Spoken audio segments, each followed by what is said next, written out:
मेरो स्कुटर चाहिँ यहाँनिर मैले जहिले पार्क गरिरहेको हुन्छु होइन।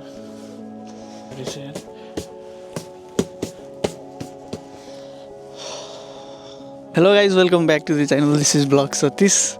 आजको ब्लग चाहिँ नि नाइट राइड, जापानको नाइटको भ्यू है कस्तो हुन्छ म देखाउन गइरहेको छु होइन। चाहिँ नि ब्लग नाइट भ्यू कस्तो हुन्छ होइन, त्यो चाहिँ म देखाउँछु है। जापानमा कस्तो भाइब आउँछ होइन नाइटमा राइड गर्दाखेरि, त्यो चाहिँ म देखाउँछु है। मेरो चाहिँ नि अहिले पेट्रोल पनि सकिन लागेको छ कि स्कुटरमा होइन। पेट्रोल पम्प पनि जाउँ होइन।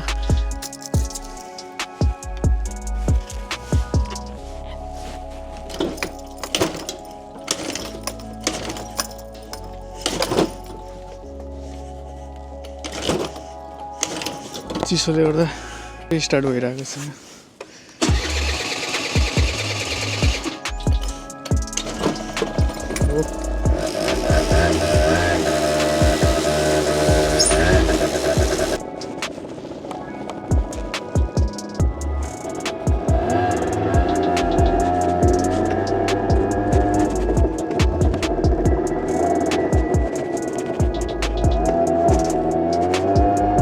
Alright guys, let's go होइन। एक्चुअली मैले चाहिँ नि होइन पेट्रोल भर्न जान्छु अनि त्यहीँबाट नाइट रातिको सिनहरू पनि क्याप्चर गरौँ भनेर चाहिँ नि बाहिर निस्केको थिएँ। तर पेट्रोल चाहिँ नि होइन फुल रहेछ कि आज है। म चाहिँ पेट्रोल छैन जस्तो लागिरहेको थियो कि पेट्रोल चाहिँ फुल रहेछ है। केही छैन, रातिको सिनहरू हेर्दै कुरा गर्दै जाउँ भ्लगमा है। राति त्यति धेरै जामहरू हुँदैन नि त बाटोमा, अनि शान्त हुन्छ नि त। मलाई त्यो चाहिँ राम्रो लाग्छ राति। अब दिउँसोतिर पुरै झ्याझै हुन्छ होइन, गाडीहरू पनि जाम हुन्छ, ट्राफिक लाइटहरू पनि अलिकति झ्याउ हुन्छ नि त। त्यही भएर रातिको राइड चाहिँ मलाई एकदम राम्रो लाग्छ कि।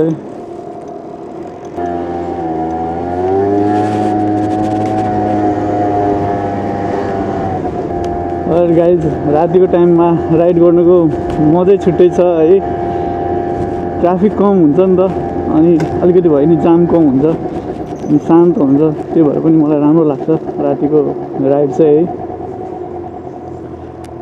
ठ्याक्कै रेड लाइटमा पऱ्यो होइन, हरियो लाइट पनि ठ्याक्कै बल्दिएर। यहाँबाट चाहिँ नि हामी सिधा जान्छौँ होइन। रोड क्लिन छ क्या यहाँको है, जापानको। राति पनि त्यस्तो धेरै गाडीहरू चाहिँ हिँडेको छैन है। रोड चाहिँ यस्तै हो है जापानको। राति पनि कति टिलिक्क टल्केको छ क्या रोडहरू है। त्यही यहाँबाट राइड जान्छु होइन।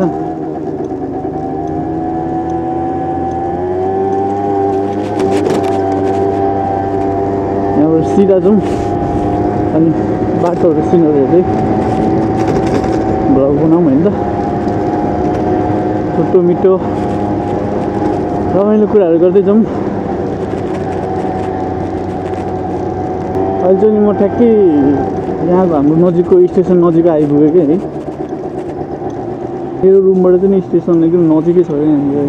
5 मिनट समथिङ लाग्छ कि रुमबाट। स्टेसन नजिक हुनुको फाइदा चाहिँ त्यही हो कि, नजिकको स्टेसन भयो भने घरबाट कतै जानु पऱ्यो भने त हिँडेर 5 मिनट भनेको धेरै नजिक हो नि त। अनि टक्क बाहिर निस्क्यो एकैछिनमा स्टेसन भनेको धेरै राम्रो हो कि। जापानमा चाहिँ त्यो राम्रो मान्छ कि स्टेसन नजिक जतिको घर भयो होइन त्यति नै राम्रो हुन्छ क्या, सजिलो एउटा सुविधा भनौँ न। आफ्नो घर नजिक जति जे कुराहरू भयो त्यही सुविधा हो त भने त्यही हो। यो चाहिँ नि घर छेउको स्टेसन हो है।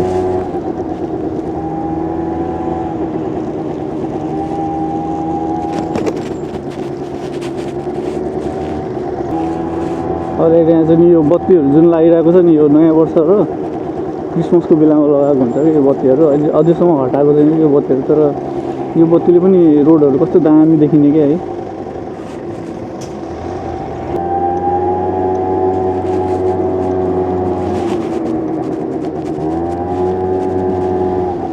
राति ट्राभल गर्दा एकछिन होइन क्या पिस फिल हुन्छ क्या। मलाई चाहिँ नि एकदमै मनपर्छ क्या नाइट राइड होइन। दिनभरको थकान अनि राति यसरी राइड गर्न पाउँदाखेरि साँच्चै नै एकदमै पिसफुल लाग्छ क्या मोमेन्ट। एकदम खुसी लाग्छ त्यो पल चाहिँ है नाइटमा राइड गर्न पाउँदाखेरि।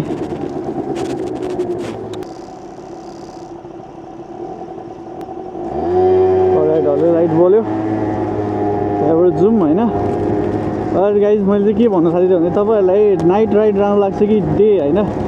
पर्सनली मलाई चाहिँ नि नाइट राइड एकदमै राम्रो लाग्छ है। म प्रिफर पनि नाइट राइड गर्नु चाहन्छु तपाईँहरूलाई होइन, किनभने नाइटमा एकदम शान्त हुन्छ नि त, अनि ट्राफिक लाइट कम होइन, पिसफुल होइन। त्यही भएर चाहिँ मलाई नाइट राइड एकदम मनपर्छ है।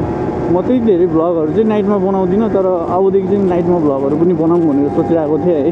तपाईँहरूलाई चाहिँ नि नाइट राइड मनपर्छ कि डे राइड है, कमेन्ट गरिदिनु होला। नाइट राइड मन पऱ्यो भने नाइट, डे राइड मन पऱ्यो भने डे होइन। म त्यही अनुसार होइन अलिअलि भ्लगहरू बनाउने कोसिस गर्नेछु है। अलिअलि चिसो पनि छ राति, पछाडिबाट क्या ठुलो ट्रक आइदिएको छ क्या है। भने अहिले जापानमा जाडो महिनै हो क्या है गाइस। नेपालमा त अहिले गर्मी महिना स्टार्ट भइसक्यो है, तर जापानमा चाहिँ अलि जाडो महिना नै हो। जापानमा जाडो महिना मार्च अप्रिलसम्मै हुन्छ क्या, अलिअलि चिसो हुन्छ मार्च अप्रिलसम्मै। त्यही भएर अलिअलि चिसो हिट हानिरहेको छ है। पन्जा पनि मैले फेरि लिएर आउन बिर्सेँ आज फेरि।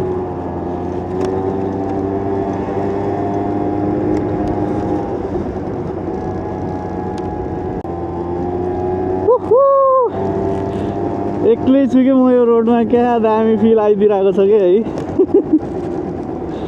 पिस पिस लाइट त्यति धेरै छैन, तर क्या दामी फिल आइदिरहेको छ। यो चाहिँ नि ट्रेनको लिक हिँडिरहेको छु कि म है।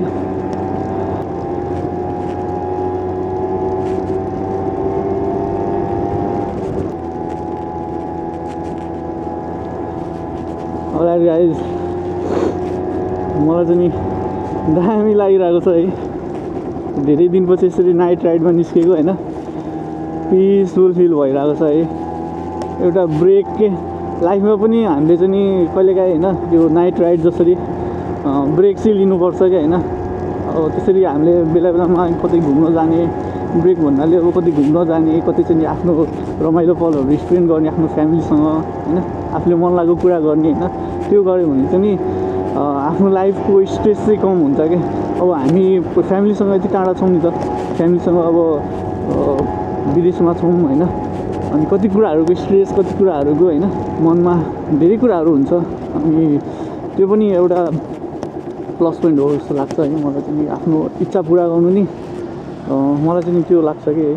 त्यही भएर चाहिँ नि बेला बेला यसरी नाइट राइड, आफ्नो राइड मेरो त नि राइड हो होइन, तपाईँहरूको चाहिँ आफ्नो आफ्नो इच्छा होइन, त्यसरी चाहिँ पुरा गरेको चाहिँ राम्रो हो। आफ्नो स्ट्रेस अलिकति भए पनि कम हुन्छ, पिस फिल हुन्छ। त्यही भएर चाहिँ नि म एकछिन भए नि निस्कौँ न भनेर निस्केको है। खास गरी पेट्रोल हालौँ भनेर ठ्याक्कै झसक्कै याद आएर निस्केको होइन। पेट्रोल यहाँनिर फेरि फुल रहेछ क्या है, अनि अस्ति भर्खर भरेको बिर्सिरहेको थिएँ।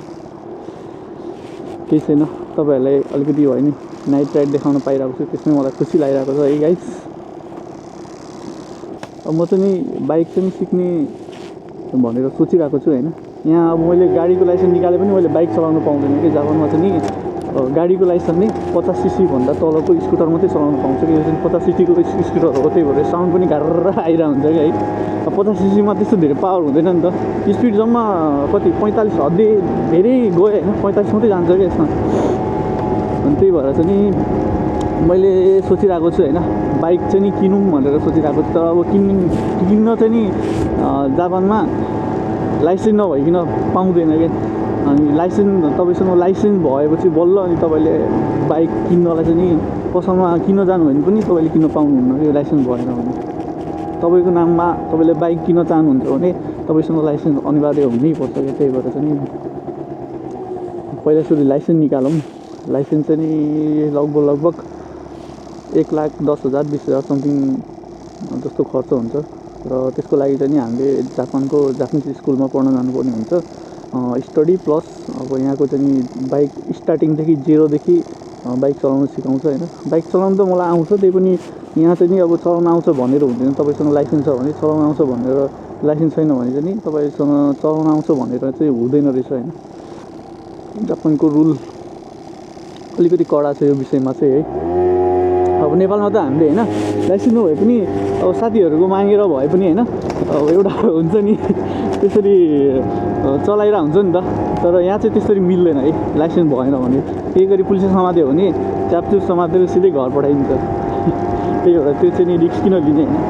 अनि अब लगभग 1 महिना जस्तो टाइम लाग्छ लाइसेन्स निकाल्नलाई। 1 महिना 2 महिना, धेरै लाग्यो 2 महिना जस्तो टाइम लाग्छ होइन। बाइक निकालेपछि मेरो ड्रिम चाहिँ होइन माउन्ट फुजी फेरि एकचोटि जाने एकदम मन छ होइन। मैले योभन्दा अगाडिको भ्लग चाहिँ मैले वाइफसँग एनिभर्सरी भ्लग बनाएको थिएँ होइन। आई होप तपाईँहरूले हेर्नुभयो होला, राम्रो लाग्यो होला। हेर्नु भएको छैन भने पनि गएर प्लिज हेरिदिनु होला। त्यो चाहिँ म डिस्क्रिप्सनमा लिङ्क पनि राखिदिन्छु होइन त्यो भ्लगको, त्यो भ्लग पनि हेरिदिनु होला। र त्यो ठाउँ चाहिँ मलाई बाइकमा चाहिँ एकदम जान मन लागेको छ होइन।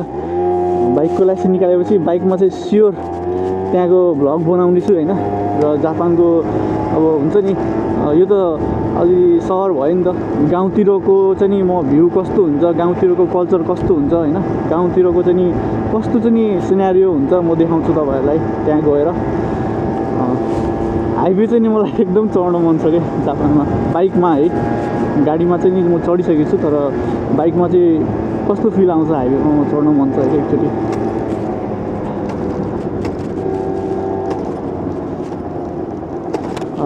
फेरि रेड लाइट बल्यो। लोकल बाटोमा यही प्रब्लम छ क्या, रेड लाइट बलेको गर्छ है।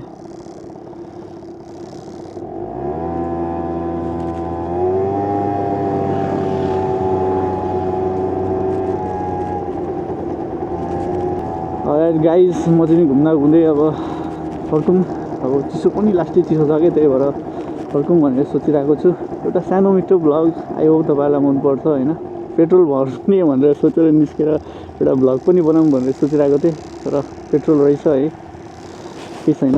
तपाईँहरूसँग एकछिन कनेक्ट हुन पायो, त्यही नै खुसी लाग्यो मलाई है। आई होप तपाईँलाई यो भ्लग मन पऱ्यो होइन। म यस्तै नै भ्लगहरू सानो अहिलेको लागि चाहिँ नि म त्यति धेरै बोल्न आउँदैन कि होइन। अनि त्यही भएर चाहिँ नि यो यसरी चाहिँ मैले कहिले पनि भ्लग बनाएको थिइनँ कि। मेरो यो scooter ride first ride vlog मैले हालेको थिएँ, सायद त्यो तपाईँहरूले हेर्नुभयो होला। हेर्नु भएको छ भने हेरिदिनुहोस् होइन। अनि त्यसरी पनि म त्यति धेरै बोल्न सकेको छैन कि। लास्ट त होइन है, किनभने भ्लग मैले पहिल्यैदेखि बनाइरहेको हुन्थेँ, लास्ट त्यस्तो मलाई लाग्दैन होइन। तर अलिकति कस्तो अकवर्ड फिल, के बोल्ने हुँदो रहेछ कि। अब अलिकति बोलेर मात्रै हुँदैन नि त। अब स्कुटर भ्लगमा त मस्त बोलेर मान्छेलाई एट्र्याक्ट गर्ने त्यस्तो टाइपको भ्लग बनाउनुपर्छ नि त। अनि मलाई चाहिँ त्यतिसम्म एट्र्याक्ट गर्न आउँदैन। अब जति मैले चाहिँ नि हजुरहरूलाई एट्र्याक्ट गर्न खोजेछु, आई होप तपाईँलाई मनपर्छ है। अलराइट, यति भन्दै म चाहिँ नि मेरो भ्लगलाई यहीँ टुङ्गाउँछु। आजको भ्लग तपाईँहरूलाई राम्रो लाग्यो भन्ने आशा राख्दछु। Thank you very much for watching. Don't forget to like, comment, share, subscribe. This is your boy vlog Satish है ल, बाई बाई।